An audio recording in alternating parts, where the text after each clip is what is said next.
But if you put yourself in the shoes of the US consumer, where the United States has now put at least 10% across the board tariffs on major partners in agriculture and all consumer goods, those costs are going to start hitting all at once.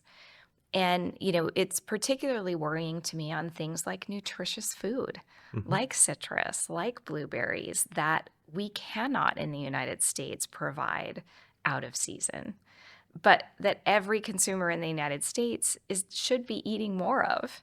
Hmm. And what this price increase will do is simply put them out of reach for the poorest Americans.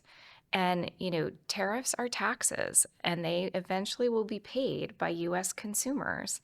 And taxes on food are regressive taxes. It's the poor that spend the most of their income or the biggest percentage of their income on food and will feel the burden of these tariffs most acutely, and will probably have much poorer diets because of it.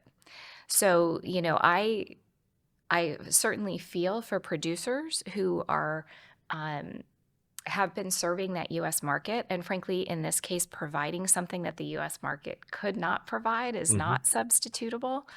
Um, and I feel for US consumers who are trying desperately to make ends meet, and we'll see that everyday basket of goods really start to go up in price.